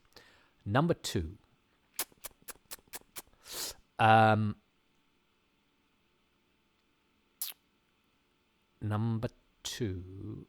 is the scene where the Doctor makes Nardole go away, and the Doctor stays, and just everything it does with those characters that is a bit sentimental, that some of it is the sort of stuff we've seen in shows and films before, but there's a reason for that, and it's because they work, and that sort of stuff, I'm afraid, I'm a sucker for. It gets me every time, and it's beautifully written, and it's beautifully played, and there's no reason why we shouldn't have scenes like that in Doctor Who, and if they're done that well, and it gives him a great leave, it gives the Doctor and him a great moment between them. I love the fact that they elect to play a lot of it with Nardole with his back turned to the Doctor, and then that, you know, the way that the Doctor wins the argument by going, you know, who's the strongest or whatever, which is, you know, so lovely and sad. That's what I don't think Moffat gets enough credit for. He's really good at sort of making the truth about it, the sad truths about us, you know, observations and part of the drama. You know, I think he's really well wired into that stuff. It's because we get so distracted by the bells and whistles of his excellent dialogue, and, you know, because his sardonic wit makes him seem sort of arch and smart, and I know some people say smug. As I say, having had the pleasure of meeting him and speaking to him on several occasions, he's not. I don't think he's a smug person. I could see why people might think that from his writing, but in the same way that I think I've said this before, sometimes when I write down some of my comedy and people read it and go, it's just really angry, and I go, no, because when I say it, I've got a kind of glint in my eye. There's an arch angriness to it. But if you've only ever encountered me as an angry person or whatever, or if you don't know that what I do has a ruefulness, or a warmth about it, I hope that anger may be taken at face value. And it's the same, you know, I see Moffat's, in inverted commas, smugness actually as a defense. He's got a great line in Joking Apart, where, you know, the ex-wife says to the main character, you know, it's not that you use humor as a weapon, it's that you need a weapon. And I think sometimes what, you know, Moffat's characters hide behind a quippy confidence, but it's a mask. It's a mask for vulnerability, because they are all vulnerable. There's a sadness to his Doctors. There's a you know, longing in River Song. There's a brokenness about a lot of his characters. The Master, you know, it's always a front. Don't take it at face value, I think is argument. But because I think Stephen Moffat himself is a very clever, witty man, I think he can be misjudged, because, as I say, my experiences of him in person are of a self-deprecating, you know, sort of, you know, some sort of slightly awkward bloke, but who perhaps gets his confidence on the page and with dialogue and character and the stuff that he's really good at, and he is really, really good at it. So yes, the Nardole and the Doctor scene. And the third thing,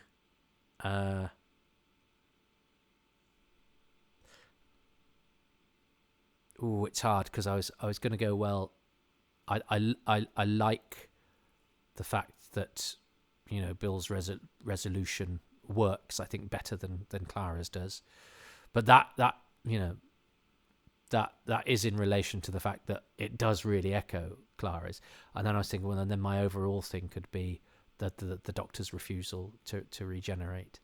But I do love the bits of him, going through the woods, zapping Cybermen. I find that really exciting, even though I am the Doctor shouldn't have weapons person. That stuff is done really thrilling. But then, of course, when I think of so many of the bits of that episode that are really good, it's how they're staged, how they're orchestrated, how they're lit. I mean, the lighting, some of those scenes deserves special praise. But the pacing of it, because it is a story that flips between having quite long dialogue scenes that are quite sort of heavy and emotional, but can never lose sight of the fact that this is a base under siege story, and that takes careful orchestrating and planning and balancing. But also, it's got some amazing visuals. The action scenes are done really, really well, but also the emotional scenes are. So it has to. I think Rachel Talalay has to take enormous credit for the way that the episode holds together and the way that the important things of the episode, happen when they do and how they do. Oh, and then there's those hero moments. Nardole with the space shuttle and the Cyber Bill grabbing the ladder. Love those two bits as well. God, they seem like ages ago they happened. I've been talking for hours.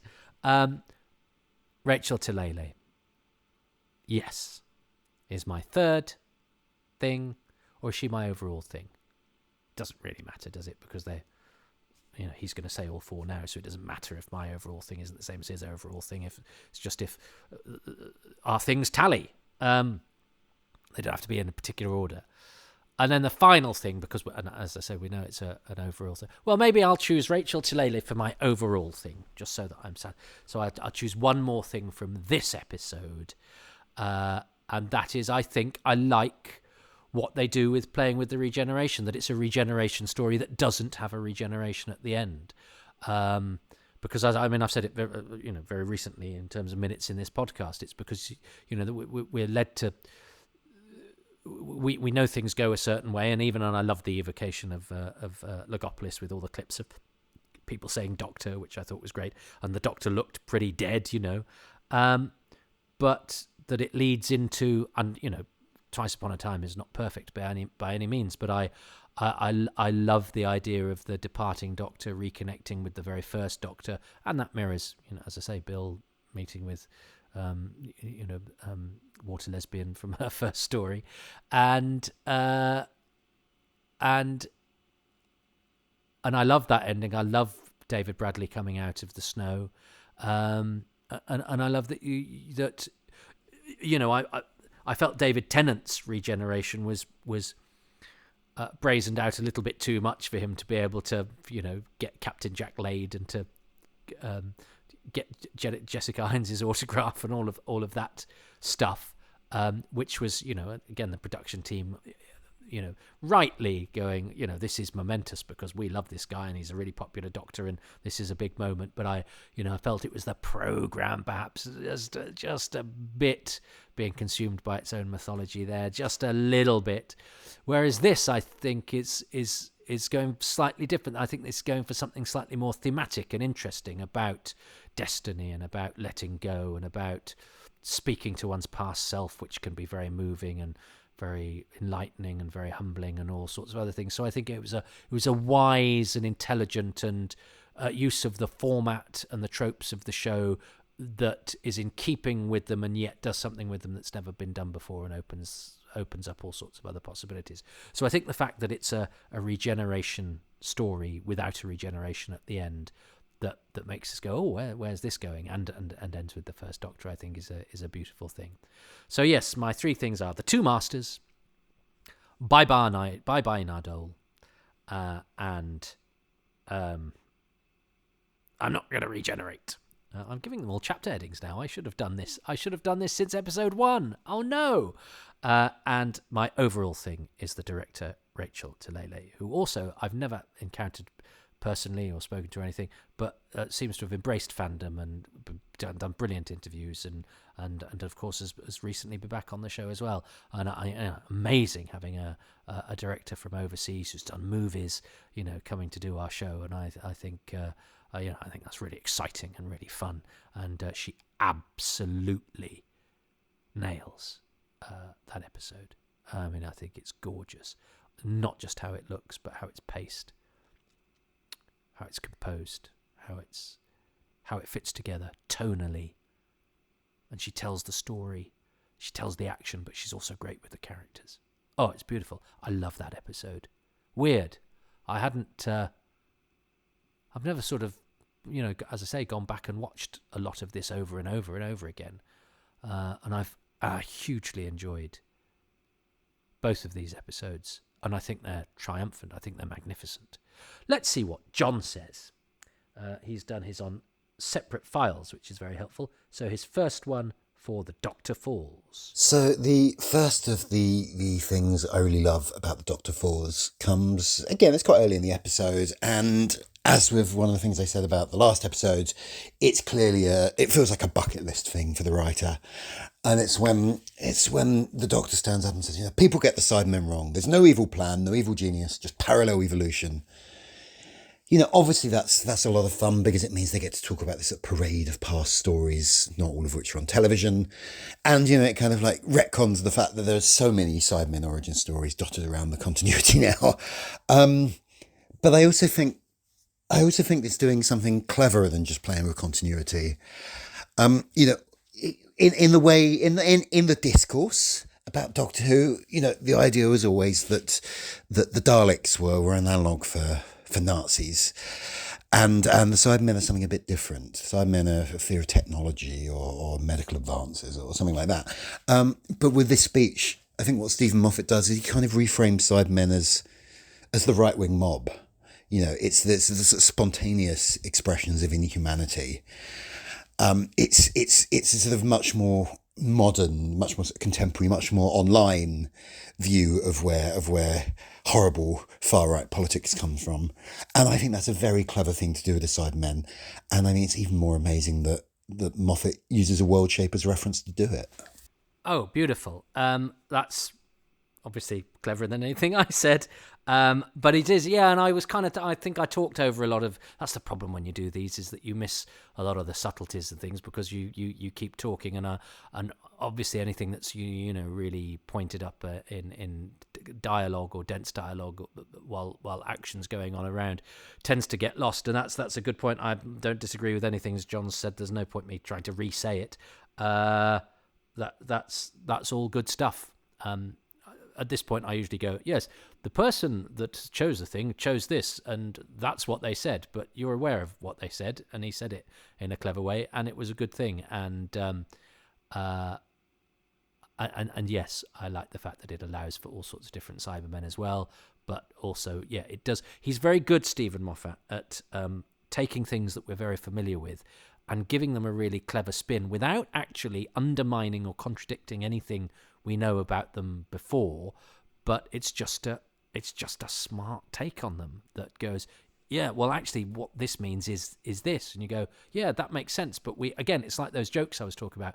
I know this, and yet I've never thought it, or I have thought it, but I've never thought it actively. It's been there in my subconscious maybe, but now you've said it out loud. That's made it live and seem actually much more plausible and intelligent than I ever could have done. And he's very good at yeah, as I say, making things sort of assumptions that we have subconsciously sort of breathe, but also comes at them from a different angle, and he's done that with the Cybermen there.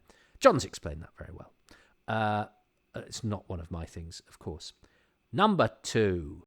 Okay, the second thing from this episode. This is the one that of all the things I've selected, this is the one that I will be shocked if you don't pick this one out.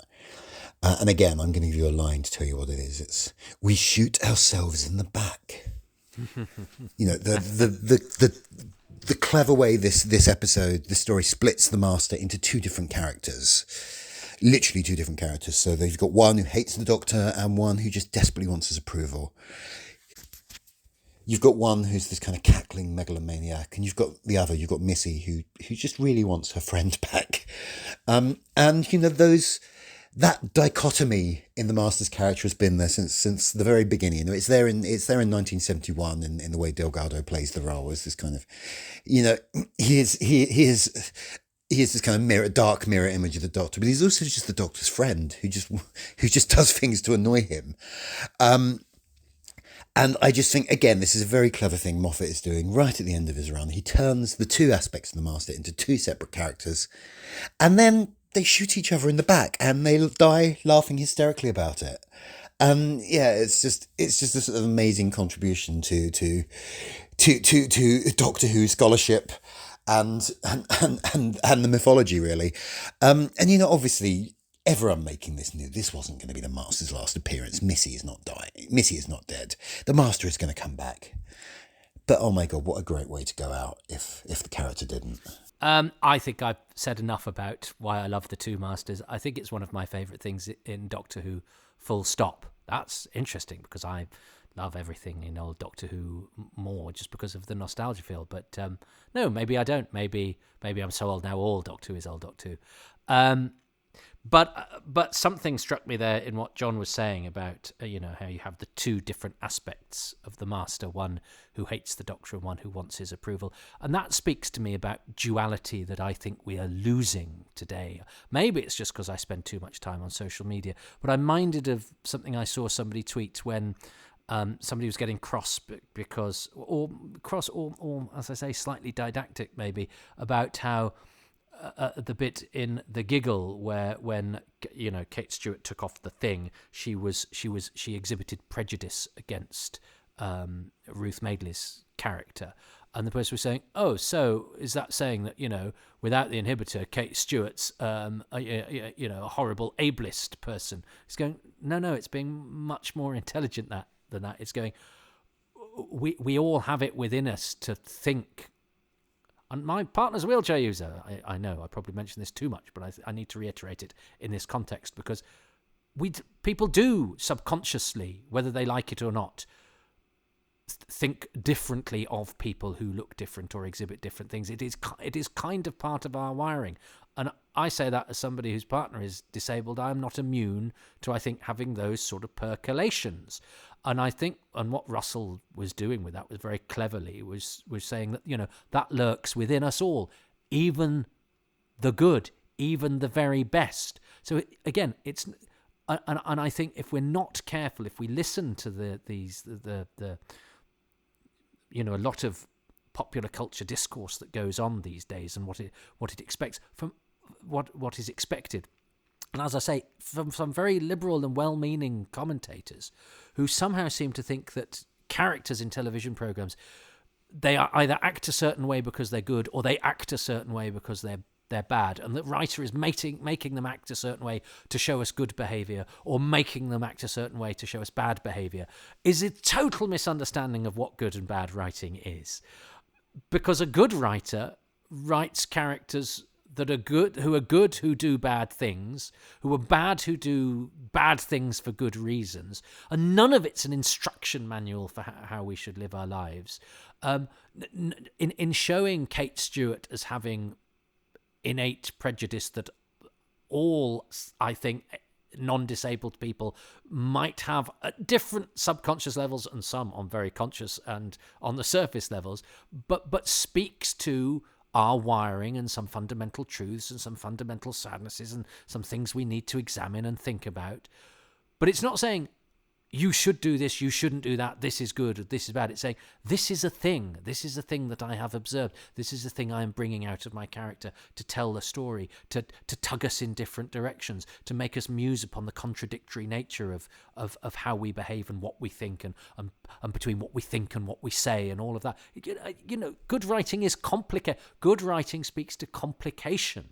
And really good writing shows complication in a digestible way so that it doesn't do our head in when we're watching it, but it makes us go, oh, God, yeah, I think that, or I think that and I shouldn't, or, oh, that's a guilty pleasure, or, yeah, that's the way I've behaved and I'm not very proud of, or, yeah, that is a good person, but they shouldn't have done that, but I can understand why they did that. And with these two masters, it's almost a way of showing it for this age where you have that sort of commentary on Twitter, which I see lots of examples on about Doctor Who that are quite, as I say, sometimes po-faced or sometimes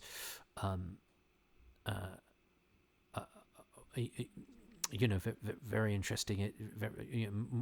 More interested in it being some sort of manual for the ideals of behaviour. It's saying, well, look, here's the same character that is at once somebody who is annoyed with and dislikes the Doctor, and somebody who is sort of kind of loves and envies and wants the approval of the Doctor, and the same person can exhibit both of those things. What Moffat's brilliantly done there is actually have it as two different actors playing the same person, but at the same time. But it's showing, how multifaceted people, in this case Time Lords, but beings are, and the more interesting and the more troubled and the more conflicted beings, which are the ones that we want to watch because they're much more interesting than just watching somebody painting their nails at work or whatever. It's much more interesting if they're painting their eyelashes whilst about to be besieged in a barn by some cyborg people. Anyway, you get the point. I think you do. I've said a lot. But the two masters, chef's kiss. I just hate myself for saying that. See, I could be two things. I think I try and be a fun and interesting and entertaining broadcaster, but I also say things out loud that make me want to shoot myself in the head. Right. John's last thing for The Doctor Falls. Okay, thing 3 from The Doctor Falls, and it's Nardole's last scene with the Doctor and Bill. It genuinely makes me cry. Not metaphorically, like real tears. I genuinely sort of like my eyes tear up every time. Matt Lucas has been amazing in this season. Like, he was obviously, he's not a normal companion, is he, Nardole? He's more of a sort of plot function. He's just there to be sort of, again, there's a literalization of that in this episode where Missy introduces an exposition and comic relief. I think Nardole is very much comic relief. He was never meant to be a companion. He was a one-off guest star.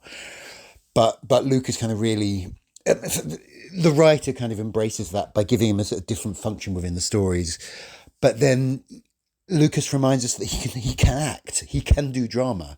In Oxygen, there's moments where he doesn't have any lines, but he's reacting to demonstrate the kind of horror of the situation they're in a way that really ups the ante.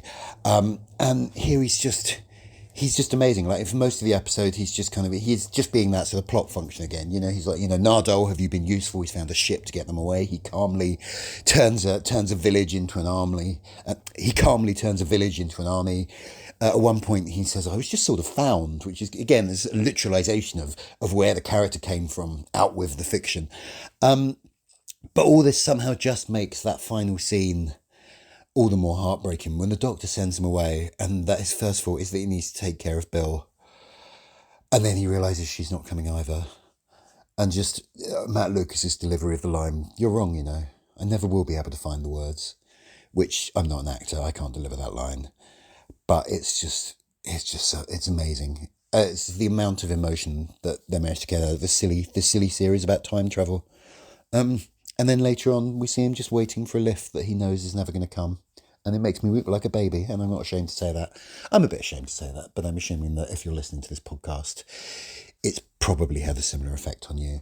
I know I'm only allowed 3 things, but just as a bonus thing, just in case, if I was allowed a 4th thing, the fact that the last thing Bill wants to say to the Doctor, her last message to the universe, is a reminder that she only fancies girls. Almost the last thing she does in the series is to remind us that, she's gay.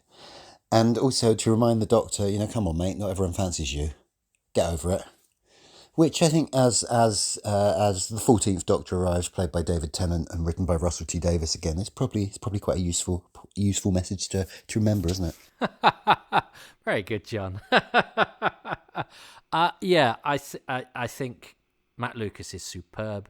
And again, that's one of the things I love about Doctor Who, is that you can get somebody who's known for comedy, who comes in and Doctor Who needs good comedy and can do the good comedy, and it's no surprise that they can do the good comedy. But because they are a character in Doctor Who, which requires drama and action and fear and all of those sorts of things, you get to see them do stuff you don't normally get to see them to do. And that all adds to the dissonant nature of the programme, in the same way that you see a police box in a junkyard. You see an actor who you're used to doing comic turns show emotion, but and in this case also show emotion as a strange sort of alien creature thing as well. So it's emotion, but not quite as we understand it, but it has to be translated by a very good actor into being something that can still move us. And he does all of that, and it's beautiful. And the writing is, of course, superb, and the waiting for the lift that's not going to come is lovely. But yeah, Matt Lucas can do so much with so little, and I love the idea of an actor known for comedy who's also a Doctor Who fan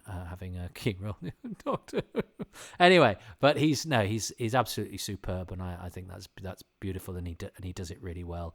And Nardole, even though his contribution was minimized by availability as well, there's some episodes he's hardly in, isn't he? Feels like a proper and important part of the show, and has a lovely thread going through. And I think, and I reminded actually, as I think I tweeted something nice about that last scene and included Matt Lucas in the tweet, and a couple of people jumped on and went, "Well, I thought it was rubbish" and all that. And I was drinking at the time, so I think I was a bit drunk on a bus, and I was kind of a bit harsh back to the people, going, and I don't necessarily stand by my harshness, but I stand by the thing of, if somebody's atted in a tweet where somebody's being nice about a thing, go somewhere else and say, that scene, I didn't like it. But don't say it in the one the person's in. Do you know what I mean? Don't do that. Why do I keep going back to Twitter? It doesn't matter, does it? It doesn't matter. And yet it's because you see an injustice written down, because it's tangible, because it's there. You want to correct it. You want to take it on. And again, that's where I see a lot of very nice, decent people, can get a bit too serious and go, I need to address this, and I need to, I need to address all the things that people are wrong thinking and wrong saying about Doctor Who. And actually, the real freedom lies in going, no, let that go. And I had let it go. I'd forgotten all about it, and it reawakened in my mind like a cyber memory. So yeah, there's one. It's all well and good Bill hanging on to her, her Billness within her head. But actually, there's also something to be said for letting go of some of those things that lurk in the back of your synapses because they're not important. I said that out loud, not to tell you what to do. It was a reminder to myself. But yes, Nardole, particularly that leaving scene, lovely stuff, well put. John, and John's overall thing is my overall favourite thing about this story, the thing that kind of runs through it like words through a stick of rock, is again, it can be summed up by one scene. It's that last scene between the Doctor, the Master, and Missy. And the Doctor says, if I run away today, good people will die. If I stand and fight, some of them might live. Maybe not many, maybe not for long. Hey, maybe there's no point to any of this at all, but it's the best I can do, so I'm going to do it. Again, very much not an actor, very much not Peter Capaldi as I deliver, but just to remind you what the line is. And the message conveyed by that, and added to by the fact there's no triumphal music. We've got day for night filming, so the whole thing just looks a bit bleak. There's kind of it really conveys the hopelessness of the situation, but the final message of the Moffat era and of his Doctor, the final take on who the Doctor is and why he's a hero is that even if it's hopeless, even knowing he can't win, even knowing the best outcome is a short-term advantage, saving a few people for a while, he still keeps fighting because it's the right thing to do. And sort of really hammer that home during the later scene in this final battle with the Cybermen. We get a reprise of the Shepherd's Boy theme from Heaven Sent. Just the use of music in this era was also pretty much amazing. And I don't know if this is a popular opinion, but I'm really looking forward to having Murray Gold back, possibly more than David Tennant or Catherine Tate in some ways. I think the last few years have really missed his bombast. Something that I was really in awe of on this rewatch. Stephen Moffat thought his last season would be season 9. So at the end of the season, you get this trilogy of railing against the inevitability of death. And then there's a Christmas special in which the Doctor realises that, he doesn't have to do any of that. Instead of helping save a ship full of mass murderers, he can let them fend for themselves. He can go off and have a nice dinner with his wife. It's perfect. That was meant to be Stephen Moffat's final statement on Doctor Who and why he spent years of his life working on this silly programme. and then he has to drag himself out of retirement, and do one last season, and somehow he comes up with an even better ending. One of the things that makes Doctor Who the best thing in the world, really, is that you can kill your hero and you can have them get up and walk away and start again with a whole new story. You know, there's one more Capaldi episode after this. There's one more Moffat episode after this, but that's an epilogue. This is where the era really ends. This is his final statement on the Capaldi Doctor and on Doctor Who more generally.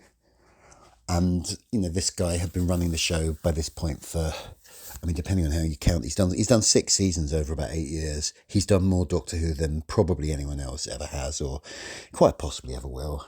And he goes out on this high.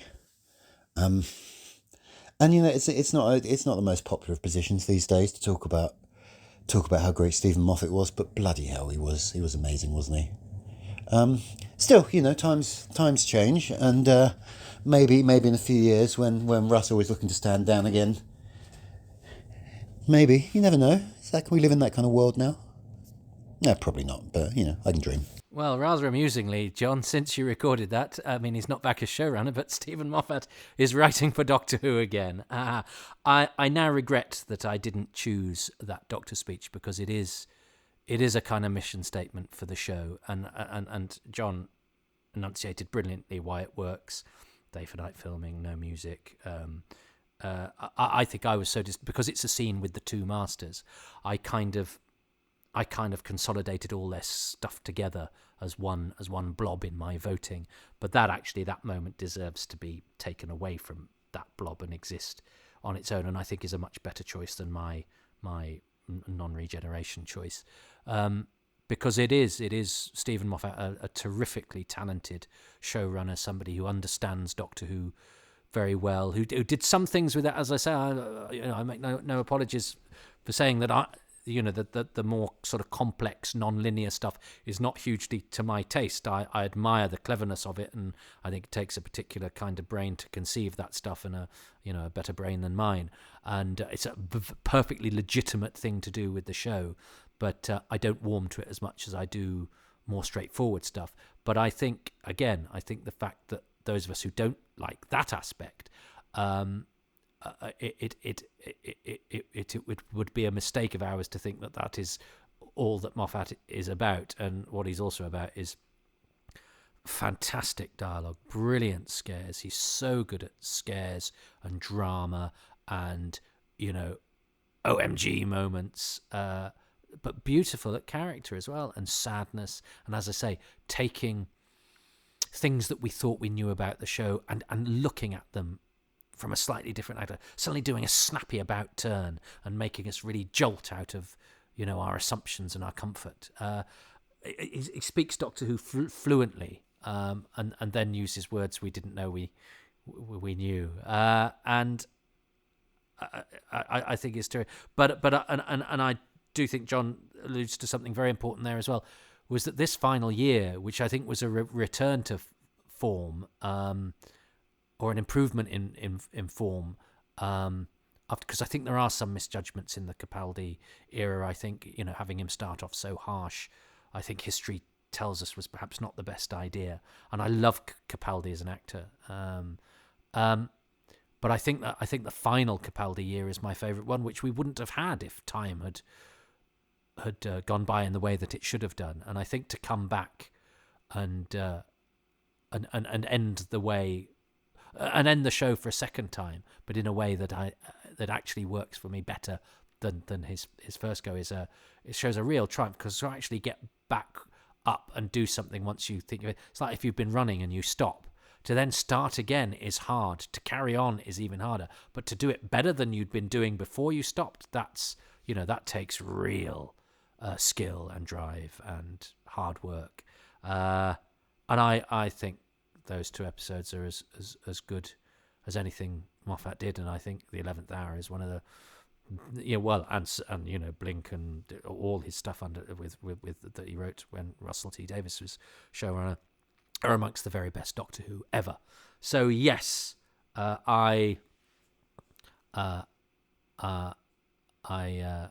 think that episode sings of all that is the very best of Stephen Moffat. And I think that mission statement of the Doctor, he's very good at summing up the Doctor's character and the Doctor's beliefs and what the show is all about, in a really illuminating and erudite manner, and in that scene with great drama as well, and great compassion and great. I know humanity is the wrong thing to say about the Doctor, because the Doctor is not human, but I think you know what I mean. And that idea, that very simple idea of it may all be for nothing, but I did my best. That's what the show's not about. Internet people, it's not about telling people how they should behave or what opinions they should have or this, that, or the other. It's actually about doing your best. And I think as the lovely late great Paul Eddington said, where they said, "What would you like your epitaph to be?" And he said he did very little harm. Now the Doctor has done harm, but I think has tried to reduce harm where they possibly can. But yeah, I think to do your best, and the Doctor does their best in dreadful circumstances, so we can at least try and do our best and be our best with the circumstances that life throws at us. John is a busy, erudite, and high-achieving man. He's marked this one, Jonn Elledge, self-promotion, as you call it, self-promo for Toby. Let's see how John is signing off. If anyone listening would like to find me on the internet, at time of recording, Twitter does still just about exist, and I'm at Jonn Elledge, JONNELLEDGE. I'm also lurking on Mastodon with the same name. Haven't settled on the server yet, but I don't think there are many Jonn Elledges out there, particularly not Johns with two N's. So it should be quite easy to find. Also, you can find my Doctor Who rewatch blog, A Misadventure in Space and Time, on Substack at amist.substack.com. If you'd like to find out about other things I'm doing, I also have like a proper professional Substack where I do actual journalistic things rather than just blather on about Doctor Who, which is at john.substack.com, JONN.substack.com. And yeah. I hope I haven't banged on too long. Oh, also buy my books, they're great. And a new book is out very soon, and I am going to timey-wimely get John to plug that at the beginning of this as a pre-titles. I don't even know what a Substack is, but that all sounded very exciting. He's a really interesting guy, John. He's an excellent writer. He, again, like Stephen Moffat, really, he can take stuff that one is familiar with or thinks one knows and shine a different light on it or express it in a beguiling, interesting, funny, perceptive way. I'm very glad, my path has crossed with his, and he apologized. He certainly hasn't banged on too much. I think I perhaps have, and I stutter much more than he does as well. I'm very self-conscious now. Should I go through and edit out all my stutters and ums and ahs? I simply don't have the time. I'm so sorry. So, I've done my best. And after all, that is the message of Doctor Who, and this one in particular. So thank you very much for listening. I'm going to now fall on my sword and say, I hope your times and places are very happy, and thanks very much for listening. Well, thanks ever so much for listening to Happy Times and Places, which is presented by me, Toby Haydock. My special guest this time around was Jonn Elledge, who, as you heard, can be found on Twitter at Jonn, Jonn, Elledge, ELLEDGE, and he's got a book out right now. I'm grateful to John and to the patrons who make these podcasts possible, and they include Andrew and Lisa, Catherine Armitage, John Arnold, Kevin Ashelford, Luke Atkins, James Bell, David Bickley, Will Brooks, Gary Byrne, Robin Bland, Robbie C., Alex Kafajoglu, Paul Carnahan, Paul Carrington, Andy Case, John Curley, Mark Dakin, Rob Dawson, Jonn Elledge, Mark Findlay-Smith, Joe Ford, Gary Gillett, Paul Goodridge, Lisa C. Greco, David Green, Fraser Gregory, Paul Gregory, Michael Harvey, Legion Henderson, Dave Hoskin, Richie Howarth, and Robert Jewell. The music is by Dave Gates, and the artwork by Dylan Patterson.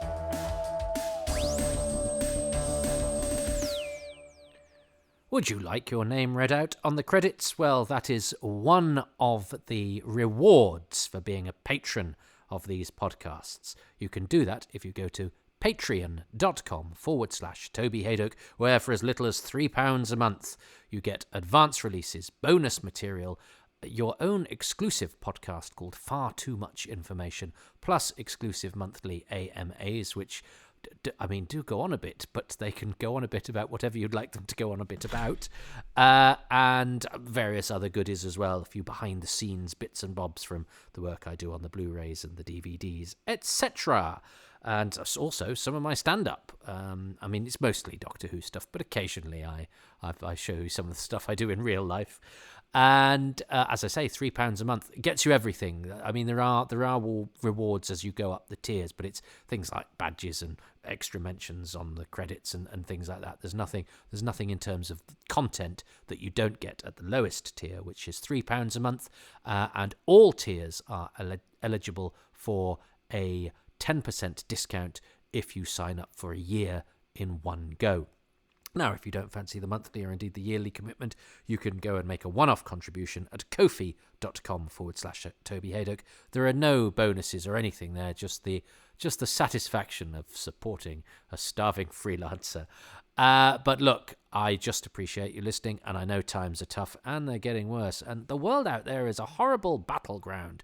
So it's just nice to be here talking about things that are nice, isn't it? And hopefully you enjoy this stuff. And if you do, what costs you nothing at all, bar a little bit of your time, which would be appreciated, is if you go to iTunes, Podbean, Spotify, all the places on the internet where you can leave feedback about these in the form of a few lines of review, letting people know what they're in for and what you like about these, and also 5 stars. A 5-star scoring or rating really helps to propel the head of these podcasts above the parapet, so that passers-by can see them to shoot arrows at. I'm not sure I want my head to be above the parapet. I think that is quite a dangerous metaphor to be involved in, but you get what I mean.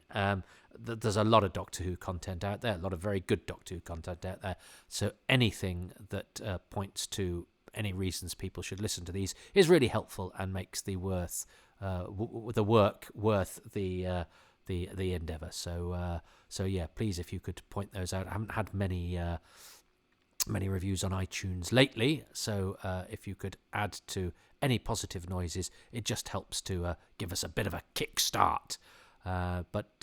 So ratings, reviews, and maybe a bit of Ko-fiing or patroning all really helps and is gratefully received. But mostly, thanks for listening. I alluded to the fact that in real life I'm a stand-up comedian, and I am a regular MC at Excess Malarkey Comedy Club in Manchester, which runs every Tuesday. And you know what? Occasionally, the Big Finish War Doctor has been in the audience recently. And last night, as I record this, Joy Wilkinson, who wrote The Witchfinders, was in the audience. I'd never met her before. We'd spoken on the internet, and she'd been to see something I'd done Quatermass related, but we hadn't been able to speak to each other in person. So I met her for the first time, and she was in the audience. So and actually, in the same audience last night was Nigel Neal's biographer Andy Murray, sitting only a few rows in front of the writer of The Witchfinders. So the War Doctor wasn't in last night, but he has been in quite a lot this year. So, I mean, it's all go at Excess Malarkey. But Doctor Who and sci-fi people aside, it's a really good comedy night. And like all the stuff I do, I try and keep the prices as low as possible. Try and make it as accessible and friendly and easygoing as possible. Don't let in stag do's, hen do's, or office parties. It's a nice comedy-savvy crowd who are there for the right reason. And it's on a Tuesday night at 8 p.m. in Manchester. And it has a Twitter feed, which is at Excess Malarkey. There's a Twitch channel as well, which hasn't been updated recently, but there is a lot of the stuff that we did during the pandemic, which was get loads of comics together. That's at twitch.tv/Excess Malarkey. I am thinking of ways of adding videos to that. I have my own feed as well on Twitter, X, whatever you want to call it, at Toby Haydock. These podcasts have their own feed at Haydock Podcasts. I also have a Facebook page, and I also am on Instagram at toby.haydock, where I'm experimenting quite successfully, I think, with making videos showing what has gone on the previous few occasions at Excess Malarkey, and other bits and bobs as well. Sometimes a few insights into, again, the backstage stuff of the Blu-ray and DVD documentaries and commentaries. So that's all the social media. Avail yourself of it if you like. Or because there isn't a book about me. We haven't. I don't exist in the old ways, only in the new modern spheres.